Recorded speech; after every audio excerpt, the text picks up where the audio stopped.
Alright,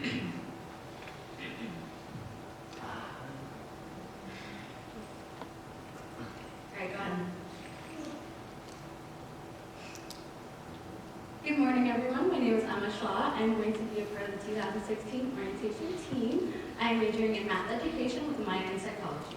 This is my leadership story, and the way I like to describe my leadership story is sort of a gradient process. Gradient can be described as an increase in a property.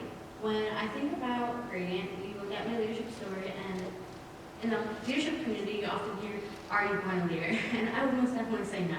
You look at this picture of me, and you say, "That girl's going to be a leader." As a baby, you don't think that. You look at her as a blank canvas, and you realize she's going to be raised into being a leader. My first experience as a leader, I think, was growing up as a child around racism, around the 9/11 era. I was bullied a lot about my skin color and about what was inside of my mouth, my teeth. Being exposed to this honesty really allowed me to be honest with my friends, my family, and the people around me growing up. I was able to growing up, my parents were divorced when I was really young.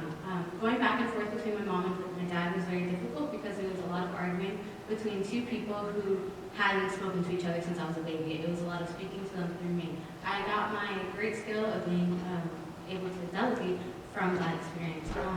As well as my culture, I was constantly told no. I was not allowed to focus on wanting my American tradition, and I was constantly trying to figure out where did I belong. And in this, being told that I couldn't be a cheerleader and I couldn't join gymnastics, I found my creative side.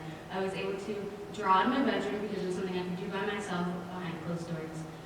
Another stereotype that was constantly thrown into my face was my academics. I was a B average student, I wasn't a straight A student, and for that I was very insecure and I constantly needed to seek help. In seeking help, I created a great sense of communication. With that communication, I went to my freshman year of high school and I met two of the best people I know today, Yasmin and Andrew. They really pushed me to be this positive person and to get out of bad habits and into the new. My cousin Shah constantly pushed towards my positive attitude, and I think that in being a leader, a positive attitude is something that you need to go upon each day with a fresh page. With that fresh attitude, I began dreaming. Eyes closed and all, I thought about going to a big university like UF and graduating in all way as an honor student at my high school. With that confidence, I was able to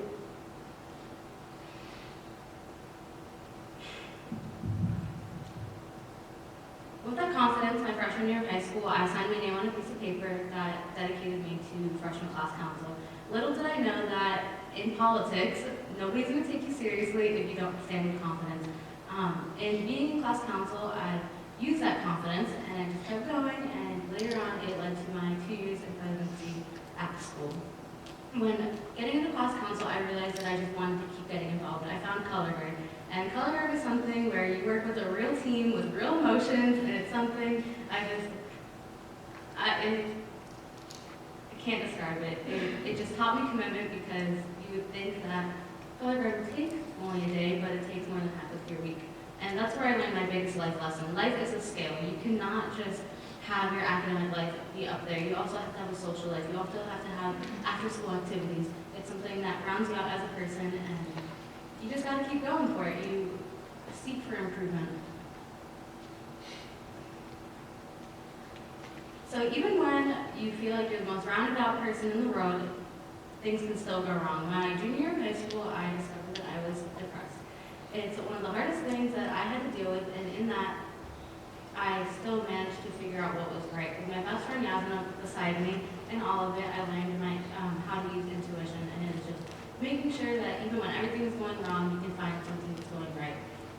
Not getting into UF and coming to USF was probably the biggest hardship in my life, just because I didn't know how to approach it. It was something that I didn't want to do, and I still got involved, much like Emily said that she did, right away. And with that, I began to love being here as a whole. I think about my experience through all of this, and I realize why I want to lead as a teacher and why I want to influence lives in front of me. It's the fact that, I see you snapping back there, it's the fact that You need to be inspired and be ready to inspire at any time.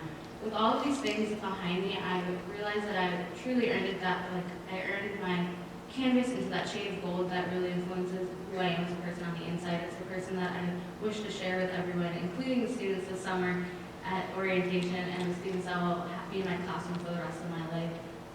Life is all about change. It's about making a positive impact. It's being better and making others better.